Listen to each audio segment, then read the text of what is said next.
congressman.com.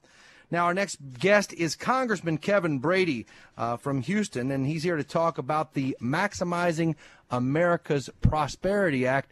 Congressman Brady, thank you for being on the show. Well, good afternoon, George. How are you? Well, fantastic. But I'm going to be even better when you get the Maximizing America's Prosperity MAP Act passed. We desperately need this in our country. Well, we really do. We designed this legislation because of how deep in debt our country continues to be, having added, almost $5.5 trillion just in the last 4 years. We have more debt than our country's entire economic output. We've gone way past, as you said before, the flashing yellow lights. We're now into the flashing red lights in a major way. And we know, I think the debt that we have today is already helping drag our economy down. In fact, the new economic numbers show that America's economy grew even slower last quarter than originally expected.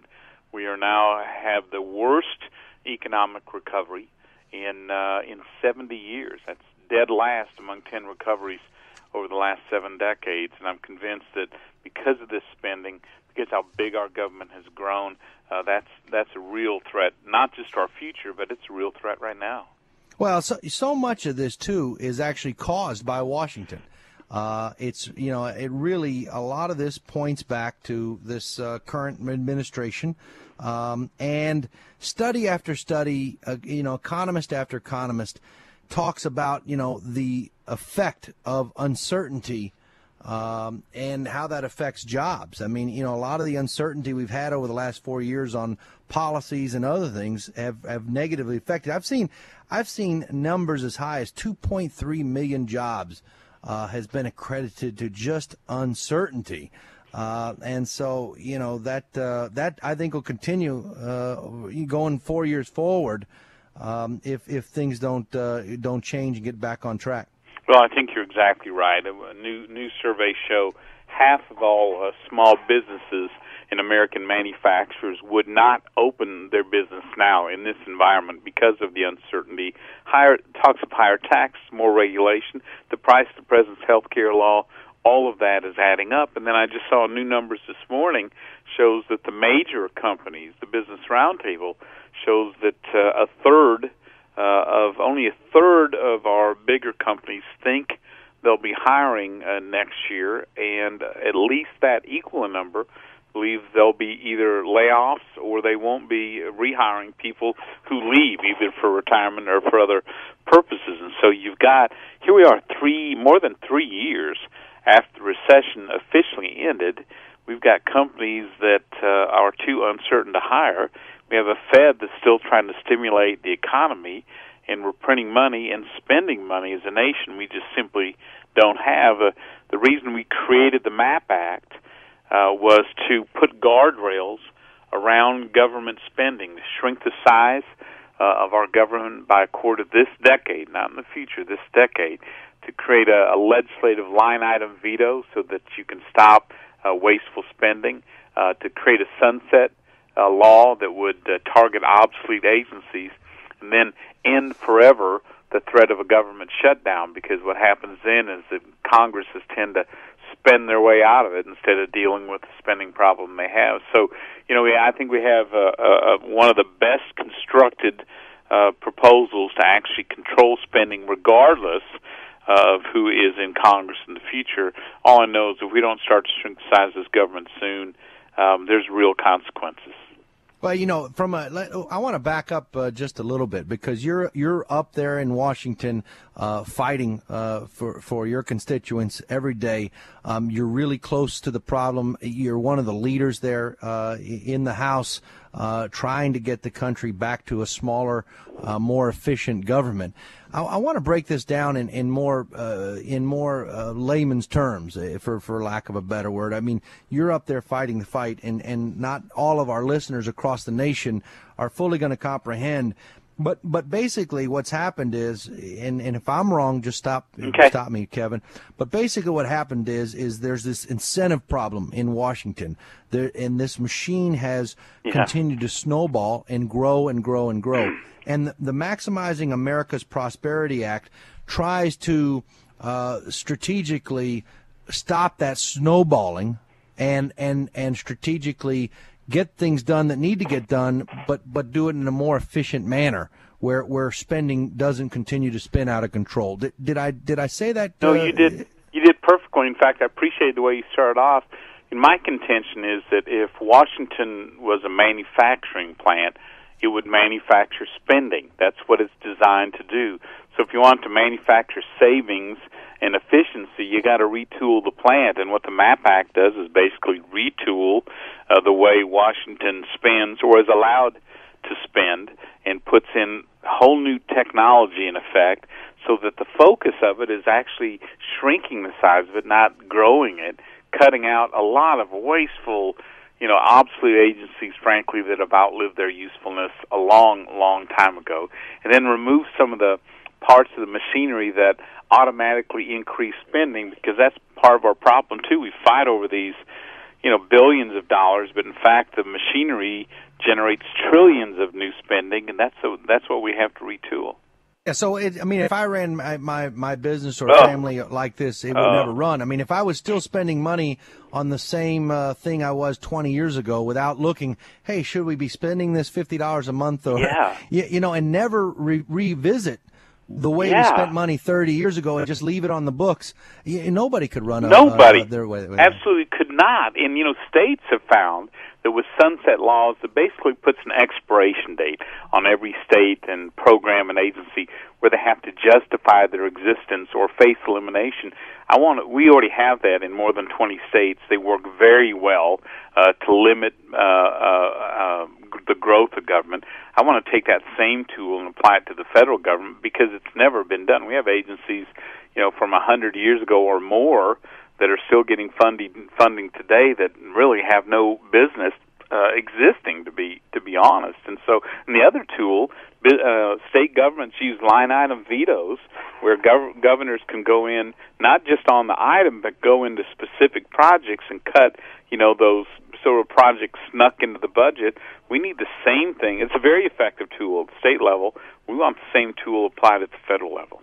Well, listen, we're got to go to break here in just a minute, but when we get back, I want to talk about the the GDP and growing the country, because according to the Obama regime, by growing government, by putting on more government jobs, by adding and building a bigger government, somehow that's going to build the economy and grow our GDP.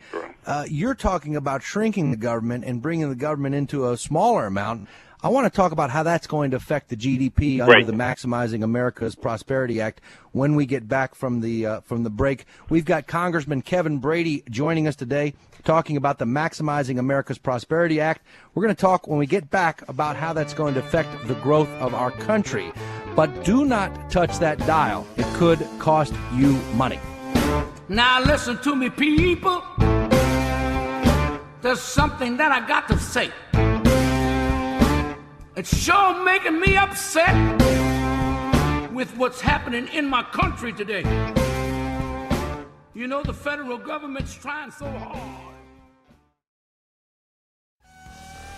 Welcome back to the George Jarkesy Show. We are at the intersection of policy and prosperity. I want to welcome our listeners right now in Gary, Indiana on WLTH AM 1370.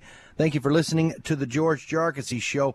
Also, our listeners in Minneapolis, Minnesota on KYCR 1570. We really appreciate you tuning in. If you want to get me during the show, you can send me a Twitter handle. My handle is @Jarkesy. That's JARKESY. Or you can call in the show, 855-943-6743.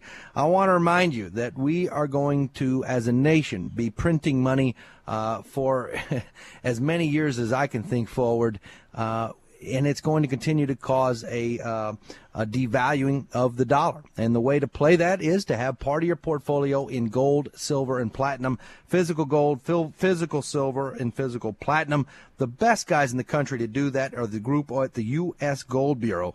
Call them at 800-752-2254. You'll get a free gold investor kit, but it's a wise move to take some of your assets and move them out of dollars and into gold, silver, and platinum.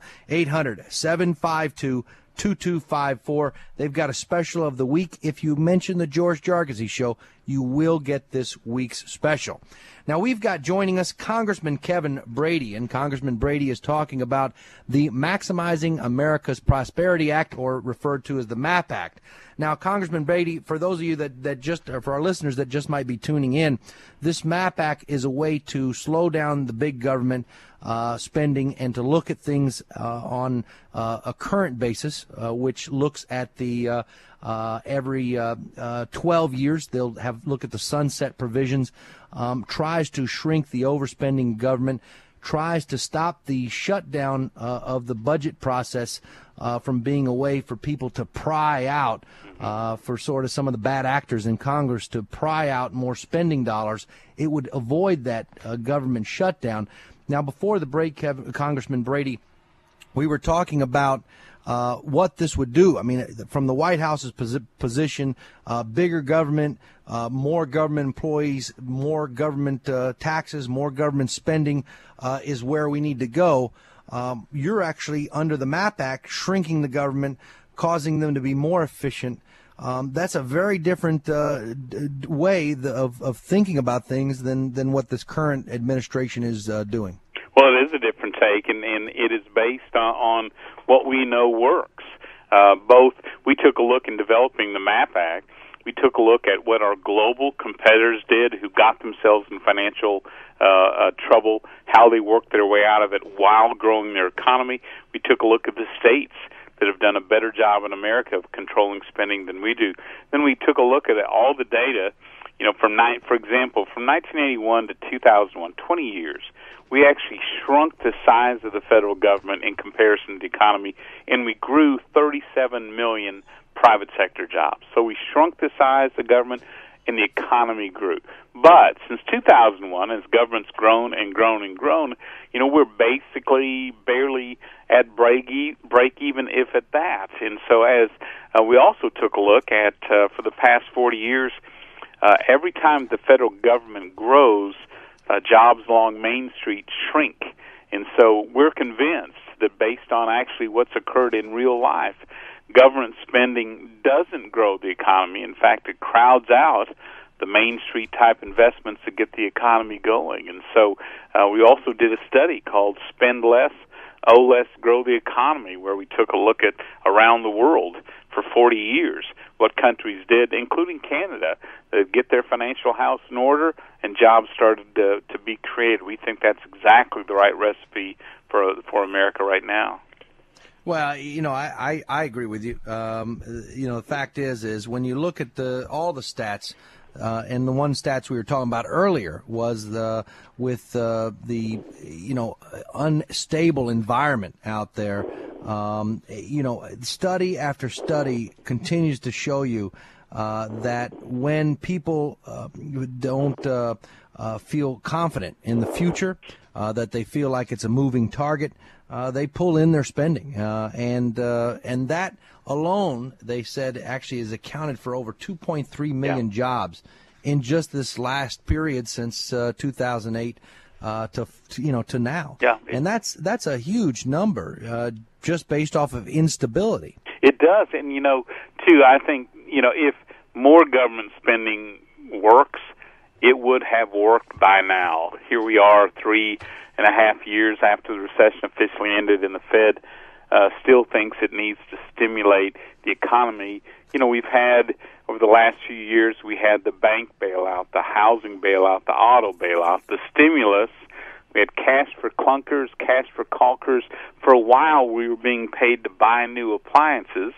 $5.5 trillion of spending we don't have, plus what the Fed has flooded the market with, and this recovery is still dead last in modern times. So if more government spending was the solution, boy, we'd be rolling along right now instead of being a very weak, struggling recovery. So, Congressman Brady, how quick could this, realistically, this MAP Act get done? I mean, that's my concern is I think you've got a great piece of legislation put together here. I think our country desperately needs it. We desperately need a change in the White House, too. But unless people show up and vote like they did with buying their chicken sandwiches on the Chick-fil-A lines back in August, I mean, unless you have some kind of turnout like that, we're going to be stuck with the same White House for another 4 years. How do we make sure that this passes as our country desperately needs it? Well, I think there's no question this White House will kill this bill as soon as it gets a shot at it. We're going to need, if we want to change the direction of our country and its finances, you have to change the lawmakers who are opposing this. And I'm very optimistic about what Paul Ryan and Mitt Romney would do on trying to get our financial house in order. But at the heart of all this is a basic question for voters to decide. And that question is the problem in Washington is the government spends too much, or is the problem that they don't take enough of what you earn?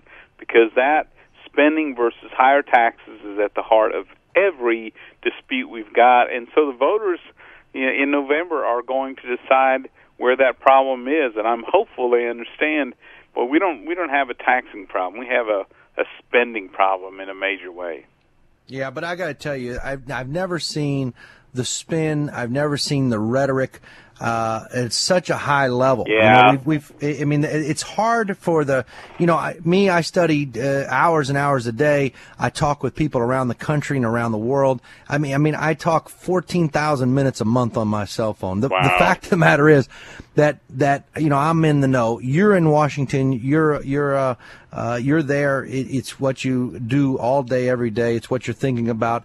But so many people don't know, and if they don't know that the president and the White House have asked the ECB and the IMF and the EU not to put out negative information until after the election, unless they listen to my show. I mean, the fact is so much information is skewed right now that people don't know, what is up. I mean, really, if you went on the internet right now and you typed up Catholics and Obama, you would think that the Catholic Church fully supports Obama from just looking at the media. Mm-hmm. But that couldn't be farther from the truth. I mean, so much is skewed right now.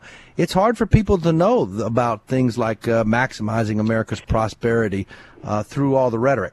Well, it is difficult, which is why your show, your willingness to step forward and lead on issues and pointing out what some of these solutions are, like MAP and others, I think this is just critical. What I've discovered is that in Washington, I know as House Republicans, we blow the whistle on this every day, but the media coverage is absolutely zero. And so what we find is we have to go around the Washington media, back home in our states, on leading shows like yours, in order to educate people, inform them of what the truth is. And what I'm hopeful is that at the first debate that Romney has with the president, that he just tells people the truth about where we are, how serious our problems are, and that we can fix them.